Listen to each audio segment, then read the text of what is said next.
Vous écoutez Radio J à la veille du second tour. Le président du CRIF, Francis Khalifa, est l'invité de Michel Zerbib. Francis Khalifa, bonjour. Bonjour. Merci d'être avec nous. Vous êtes, comme le disait Philippe, le président du Conseil représentatif des institutions juives de France, qui n'a pas attendu ce débat, dont on va parler dans quelques instants, très spectaculaire, évidemment, traditionnel, très agressif, très explosif entre Emmanuel Macron et Marine Le Pen pour prendre position. Pour justement le candidat d'En Marche. Pourquoi d'abord avoir choisi de prendre position dans cette campagne finalement très tôt, avant même le deuxième tour ? Vous savez qu'il n'est pas de coutume pour le CRIF de prendre position dans le débat partisan. Bien évidemment, notre seule position, et c'était notre position du premier tour, a été de lancer un appel à la mobilisation et au rejet des extrêmes, que ce soit l'extrême droite et l'extrême gauche. Et pourtant, le soir du 23 avril, et c'était pas une surprise, nous l'attendions, Marine Le Pen arrive en seconde position face à Emmanuel Macron, et là les choses changent parce qu'il s'agit là encore une fois de faire barrage à l'extrême droite, et la seule manière de faire barrage aujourd'hui à l'extrême droite, c'est de se mobiliser pour aller voter Emmanuel Macron, car chaque abstention, chaque vote blanc est un vote qui renforce Marine Le Pen. Donc c'est pour cela que j'ai pris position de façon claire pour appeler à voter pour Emmanuel Macron, pour faire barrage au Front National, faire barrage à la candidate de la haine, de la supercherie, celle qui ose tout, qui promet tout, et puis on l'a vu hier, qui peut tout dire et puis en même temps dire son contraire, l'essentiel pour elle étant d'arriver à ses fins. Alors justement, ça a été noté un certain nombre de ce qu'on appelle les familles religieuses, spirituelles de la France. Vous en êtes la représentation avec le CRIF, disons plus politique pour le judaïsme, les protestants, bien sûr les musulmans, notamment, ont fait écho pour la candidature d'Emmanuel Macron.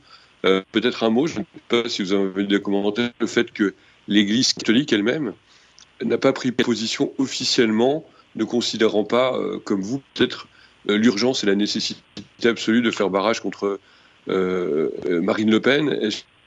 Est-ce que vous prenez la position de l'Église ?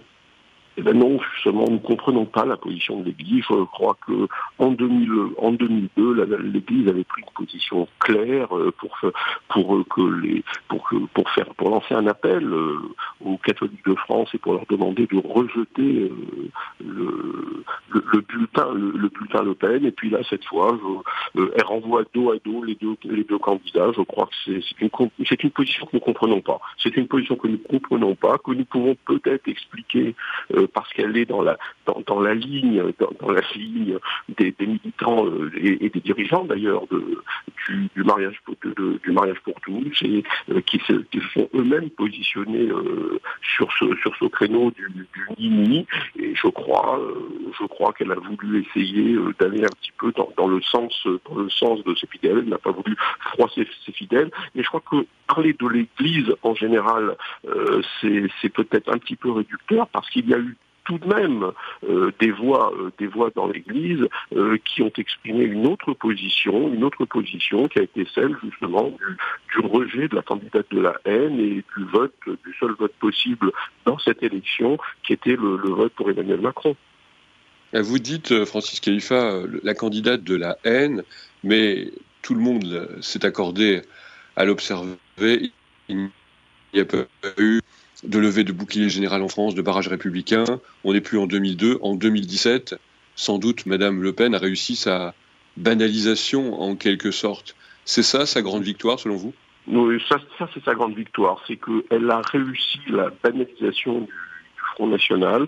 Elle a réussi à rendre ce parti acceptable dans la vie politique française. Et je crois que, finalement, nous sommes tous...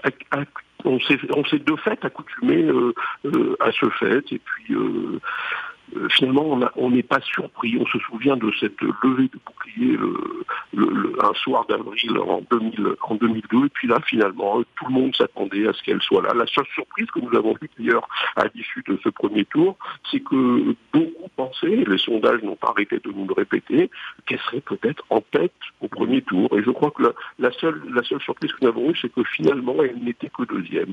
Et je crois qu'il y a là une accoutumance, je dirais, au fait Front National. Et ça, je crois que c'est la réussite de Marine Le Pen, qui a su, au moment où il fallait arrondir les angles, qui a su faire croire aux Français qu'elle se démarquait des positions de son père sur les sujets justement qui heurtaient, qui pouvaient heurter.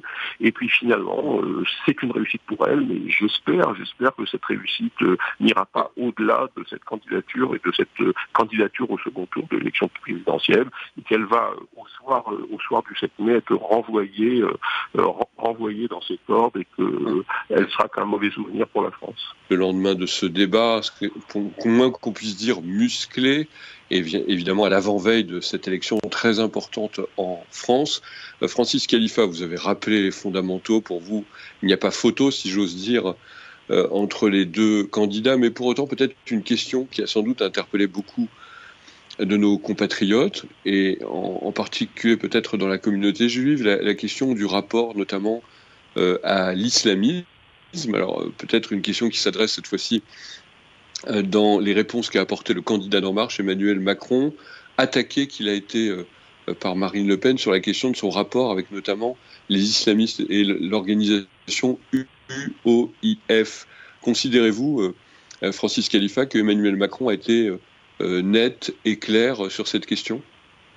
Non, mais j'ai pas vous savez, je ne suis pas à cette antenne pour défendre. C'est une question, le programme d'Emmanuel Macron ou les positions qu'il a prises. Néanmoins, sur ce sujet, parce que je ne veux pas fuir cette question, ce que j'ai compris de ses explications, et puis on aura peut-être à lui reposer la question, c'est que finalement, il n'a jamais rencontré les membres de l'UOIF. L'UOIF s'est prononcé pour Emmanuel Macron, et comme il a expliqué, s'ils sont pour Emmanuel Macron contre Marine Le Pen, il en a pris acte. Maintenant, j'ai pas le sentiment, je crois qu'il a été clair sur justement ce qu'il pensait de l'UOIF si jamais l'UOIF devait franchir les limites. Il a dit clairement que, au même titre que n'importe quel, et je crois que ça c'est important, il faut le retenir, parce que nous avons d'autres combats à mener après cette élection présidentielle, et nous avons un autre combat à poursuivre, je dirais, qui est le combat aussi contre BDS. Je crois qu'il a dit clairement qu'il était prêt à aller au bout des choses, jusqu'à interdire les mouvements, quels qu'ils soient, qui seraient des mouvements qui se comporteraient en marge de la loi républicaine. Je crois que ça, je l'entends, je le retiens, et nous serons en temps utile ressortir cette déclaration pour pouvoir justement poursuivre le combat que nous menons aujourd'hui, bien sûr contre les islamistes, mais aussi contre tout ce mouvement BDS qui pourrit aujourd'hui la société dans laquelle nous sommes à travers le véhicule de la haine d'Israël qui est quasi quotidien. Voilà, c'est une élection fondamentale.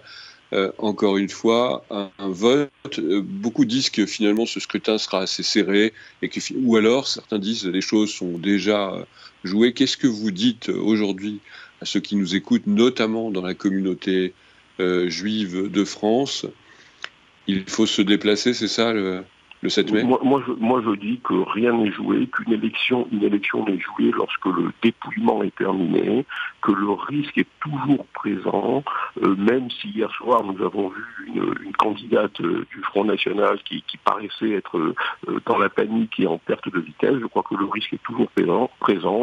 La mobilisation doit être forte, et je crois que pas une voix juive, bien sûr, sur la candidate Le Pen, mais surtout toutes les voix sur le candidat Macron, parce qu'il faut non seulement qu'Emmanuel Macron gagne cette élection, mais il faut qu'il ait une victoire écrasante.